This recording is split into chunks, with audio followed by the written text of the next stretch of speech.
स्वागतम दोस्तों आज हम डिस्कस करेंगे जब मेष लगन की कुंडली में मून छठे स्थान पर बैठता है तो किस तरह के फल या परिणाम देता है। दोस्तों उससे पहले अगर आप हमारे चैनल पर नए हैं या आपने हमारा चैनल अभी तक सब्सक्राइब नहीं किया है तो प्लीज़ सब्सक्राइब आवर चैनल और बेल आइकन पर क्लिक करना ना भूलें ताकि फ्यूचर में आने वाले वीडियोज़ के नोटिफिकेशन आपको आसानी से मिल जाए। दोस्तों मेष लगन में मून चौथे स्थान का मालिक होता है और जब चौथे स्थान का मालिक छठे स्थान पे आके बैठता है तो किस तरह के फल या परिणाम देगा हम ये वीडियो में देखेंगे।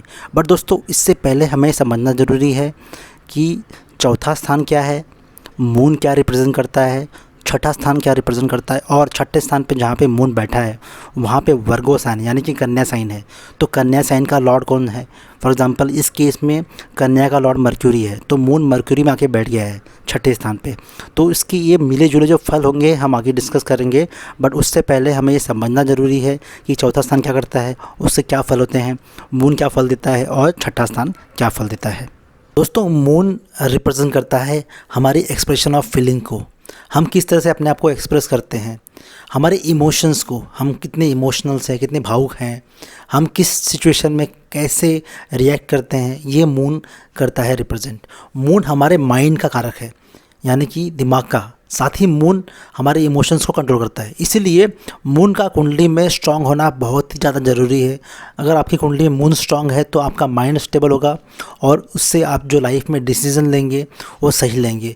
अगर मून थोड़ा भी ऊपर नीचे यानी स्ट्रांग नहीं है तो जो आदमी लाइफ में डिसीजन लेता है वो इमोशंस होकर लेता है। तो समटाइम आप इमोशंस में आके रॉन्ग डिसीजन लेते हो या गलत डिसीजन लेते हो।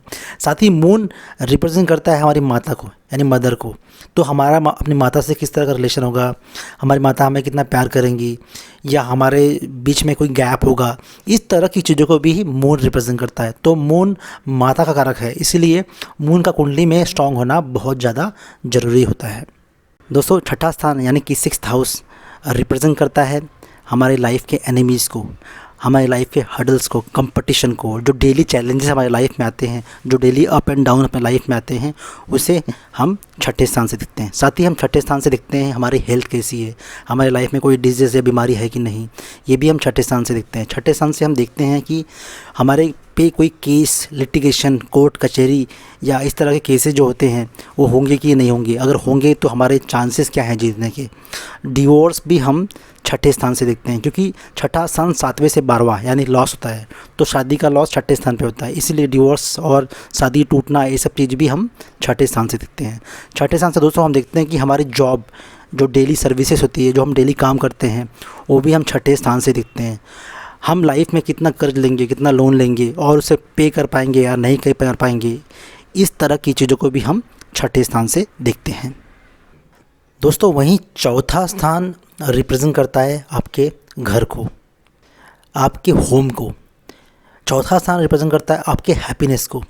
आप किसी भी जगह पर रहें, कैसे भी रहें, लेकिन आपको जो सुख शांति मिलता है वो घर पे आके मिलता है।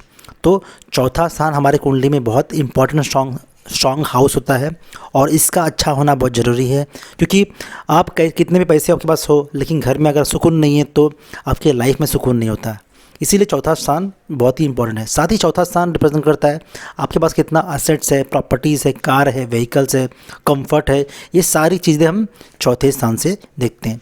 साथ ही चौथा स्थान रिप्रेजेंट करता है हमारी माता को। तो माता से हमारा किस तरह का व्यवहार है, वो किस तरह से बिहेव करती हैं, उनकी आयु कितनी है, ये सारी चीज़ें हम चौथे स्थान से देखते हैं। तो जब मून मेष लगन की कुंडली में चौथे स्थान का मालिक होके अपने से तीसरे छठे स्थान पर बैठता है तो इसके अंदर, जातक के अंदर एक बहुत स्ट्रॉन्ग करेज होता है, एक हिम्मत होती है क्योंकि चौथे स्थान से आप 3 हाउस काउंट करोगे, छठा स्थान आता है और तीसरा हाउस रिप्रेजेंट करता है करेज को। तो ऐसे जातक के लाइफ में करेज, हिम्मत, ताकत बहुत स्ट्रांग होती है और इनका जो मेन है मेंटल स्ट्रेंथ, विल पावर, जो मून रिप्रेजेंट करता है, बहुत स्ट्रांग होता है। तो ये अपने लाइफ में कोई भी कंपटीशन से डरते नहीं हैं, वो कोई भी चीज़ से डरते नहीं हैं। इन्हें पता होता है कैसे क्या करना है और अगर इनके लाइफ में कोई प्रॉब्लम्स आती है, हर्डल्स आती है, उसको सामने से फेस करते हैं, अपने कंपटीशन को सामने से फेस करते हैं और ऐसे जातक हमेशा अपने लाइफ के चैलेंजेस और हर्डल्स को, एनिमीज़ को आराम से मात दे देते हैं। तो मून रिप्रेजेंट करता है माता को, और जब मेष लगन में मून छठे स्थान पे बैठता है चौथे स्थान का मालिक होके, तो ऐसे जाता कि माता अगर बिजनेस करती है, जॉब करती हैं, तो ये एक सोशल वर्कर होंगी या किसी एनजीओ में होंगी या एचआर वर्क करती हैं, क्योंकि छठा स्थान रिप्रेजेंट करता है सोशल वर्क को, सोशल चीज़ों को, तो दोस्तों, और हीलिंग कैपेबिलिटी को। तो ऐसे जातक लोगों की हेल्प करते हैं, मदद करते हैं। तो बाय प्रोफेशन भी ये लोग किसी की हेल्प कर सकते हैं या मदद कर सकते हैं, जैसे कि एचआर पब्लिक के जो कॉन्फ्लिक्ट सॉल्व करता है, या सोशल वर्कर जो लोगों की प्रॉब्लम्स को सॉल्व करता है। इस तरह की जो प्रोफाइल इनकी होती। अगर वो घर पे होंगी, होम मेकर होंगी, तो भी दोस्तों उनकी जो फ्रेंड्स होंगी, जो उनके नेबर्स होंगे, हमेशा उनके पास आएंगे उनसे सलाह लेने के लिए, एडवाइस लेने के लिए। तो ये एक स्मार्ट इंटेलिजेंट पर्सन होती हैं, और इन्हें पता होता है किस तरह से कॉन्फ्लिक्ट को रिजॉल्व करना है, किस तरह से प्रॉब्लम को सॉल्व करना है। दोस्तों, मेष लगन में जब मून चौथे स्थान का मालिक होकर छठे स्थान पर बैठता है, तो छठा स्थान डिफाइन करता है आर्ग्यूमेंट्स को, कंपटीशन को, और मून रिप्रेजेंट करता है इनकी माता को। तो ऐसा देखा गया है जहाँ तक कि कुंडली में अगर मून की पोजीशन सही नहीं है, यानी माइंड स्टेबल नहीं है या थोड़ा बहुत ऊपर नीचे होता है because of the wrong placement of the planets, तो ऐसा देखा गया है कि दोस्तों इनका जो व्यवहार होता है इनकी माता से, या इनके माता में इनके काफ़ी डिफरेंस होता है, आर्ग्यूमेंटल डिफरेंस होता है। इनका जो वे ऑफ स्पीकिंग अलग होता है, उनका थिंकिंग अलग होता है, और इसके वजह से इनके लाइफ में आपस में बहुत ज़्यादा आर्ग्यूमेंट्स होते हैं, प्रॉब्लम्स होते हैं, जो एक तरह से अच्छा नहीं होता है इनके रिलेशनशिप के लिए। तो हमेशा इनके लाइफ में अप एंड डाउन और बोलते ना डिफरेंस ऑफ दी ओपिनियंस रहते हैं, और हमेशा ये लोग एक दूसरे से किसी न किसी टॉपिक पे आर्गूमेंट करते हैं और सहमत नहीं हो पाते। दोस्तों, मून जब छठे स्थान पर आके बैठता है मेष लगन में, तो छठा स्थान रिप्रेजेंट करता है डिजीज़ को, बीमारियों को, और चौथा स्थान रिप्रेजेंट करता है आपके लंग को। और जब छठे स्थान पे चौथे स्थान का मालिक आके बैठता है और मून की डिग्री अच्छी नहीं होती या राहु केतु से पीड़ित हो, तो ऐसे जातक को ब्रीदिंग का इशू हो सकता है, लंग की प्रॉब्लम हो सकती है, और स्पेशली इनको हमेशा थ्रू आउट दी लाइफ कफ़ की प्रॉब्लम होती है।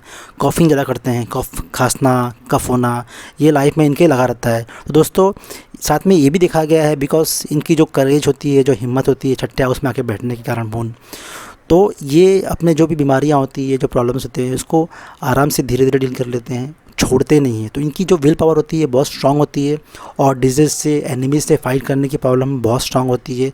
एक तरह से आप कह सकते हैं कि ये मून का छठे हाउस में बैठना कहीं ना कहीं इनको वो स्ट्रेंथ देता है, वो ताकत देता है कि वो अपने एनिमीज से, अपने प्रॉब्लम से फाइट कर सके, और मेंटली बहुत स्ट्रांग होता है।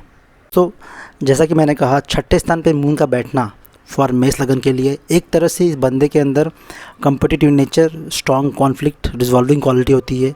तो ऐसे जातक अपने जॉब इन्वायरमेंट में, अपने जहाँ पे काम करते हैं, अगर कुछ प्रॉब्लम होती है, कुछ इश्यूज़ होते हैं, तो वो उससे लेट गो नहीं करते। वो बंदे से बात करेंगे, उसे रिजॉल्व करने की कोशिश करेंगे, समझेंगे इश्यूज़ क्या है, प्रॉब्लम्स क्या है, या वो ब्लाइंडली स्किप मार नहीं देते या उसको बढ़ने नहीं देते हैं। तो इनके अंदर वो एक नेचर है, वो एक क्वालिटी है जो इनका माइंड, जो उनका इंटेलिजेंस उनको देता है। तो ये शांति से, आराम से उस चीज़ को समझते हैं, क्या इश्यूज़ है, सब उससे डायरेक्टली बात करेंगे बंदे से, और उसको सॉल्व करने की कोशिश करते हैं। और दोस्तों, इसी क्वालिटी के कारण ऐसे जातक एक अच्छे सोशल वर्कर, कॉन्फ्लिक्ट रिजॉल्वर, और आप कह सकते हैं इनका करियर एज अ लॉयर अच्छा होता है, क्योंकि इनके अंदर वो कंसल्टेंसी की कैपेबिलिटी होती है, सोशली चीज़ों को समझने की कैपेबिलिटी होती है, कैसे प्रॉब्लम्स को रिजॉल्व किया जाए, कैसे प्रॉब्लम को ओवरकम किया जाए, इस तरह की क्वालिटीज़ इनके अंदर होती है। तो ऐसे जातक बहुत अच्छा काम करते हैं as a lawyer, as a HR में भी बहुत सारे प्रेशर्स होते हैं, जैसे कि एम्प्लॉयज़ के सेटिस्फेक्शन, एम्प्लॉयज़ के इश्यूज सॉल्व करना, इस तरह की क्वालिटी को ये लोग बहुत अच्छे से करते हैं। तो for them it is the best to go in HR job, और as a lawyer, divorce lawyer, और सोशल वर्कर। दोस्तों, मेष लगन की कुंडली में मून चौथे स्थान का मालिक होता है, और वो अपने से छठे स्थान पर आके बैठ गया है, और छठा स्थान रिप्रेजेंट करता है जॉब को, आपके डेली वर्क को, आपके डेली काम को, आप जो डेली बेसिस पे करते हैं। तो ऐसा देखा गया है कि जब मून छठे स्थान पर आके बैठता है, तो ऐसे जातक अपने जॉब के वजह से या जॉब से रिलेटेड चीज़ों के लिए काफ़ी शॉर्ट टर्म ट्रैवल्स करते हैं, शॉर्ट टर्म जर्नीज़ करते हैं, और इनकी लाइफ में थ्रू आउट ये जर्नी लगी रहती है। ये हमेशा अपने काम की वजह से छोटे छोटे स्मॉल ट्रैवल्स करते रहते हैं। दोस्तों, मेष लगन की कुंडली में मून चौथे स्थान का मालिक होता है, और ये छठे स्थान पर आके बैठ गया है। अब छठे स्थान से ये 12वें स्थान पर दिखता है। 12वां स्थान रिप्रेजेंट करता है फॉरेन लैंड को, फॉरेन थिंग को। 12वां स्थान रिप्रेजेंट करता है आइसोलेशन को, एक्सपेंसेस को, लॉसेस को, हेल्थ को, डिजीज़ को। तो दोस्तों जब 12वें स्थान पे जब मून की दृष्टि पड़ती है तो ऐसे जातक अपना एक्चुअल जो करियर होता है, अगर ये अपने बर्थ प्लेस से अवे जाके फॉरेन लैंड में करें तो इनको जो छठे स्थान की जो प्रॉब्लम्स होती है, एनिमीज़ की जो प्रॉब्लम्स होती है वो नहीं होगी, इनका जो लाइफ काफ़ी स्मूथ होगा। लेकिन अगर वही चीज़ फॉर एग्जांपल एक ही काम करते हैं जहाँ पे बर्थ प्लेस पे वहाँ पे काम करते हैं तो उनको काफ़ी लाइफ में चैलेंजेस होंगी, काफ़ी एनिमीज़ से सामना करना पड़ेगा। बट वही चीज़ है जब वो फॉरेन लैंड में जाके करेंगे तो उनके लिए वो गिफ्ट हो जाता है। तो फॉरेन लैंड में उनको ये सब चैलेंजेस, ये सब प्रॉब्लम्स को फेस नहीं करना पड़ता है। तो एक तरह से ये योगा भी है फॉरेन लैंड सेटलमेंट का। और दूसरी तरफ से अगर इनको लाइफ में प्रॉब्लम्स नहीं चाहिए, इश्यूज़ नहीं चाहिए, तो अपने बर्थ प्लेस से अवे होके कहीं से पे काम करेंगे तो उनको ये प्रॉब्लम्स और ये इश्यूज़ नहीं होती है। दोस्तों ये था मेरा analysis moon in 6th house. अगर आपको ये वीडियो पसंद आया है तो लाइक कीजिए, कमेंट कीजिए और बेल आइकन पर क्लिक करना ना भूलें ताकि फ्यूचर में आने वाले वीडियोस के नोटिफिकेशन आपको आसानी से मिल जाए। धन्यवाद।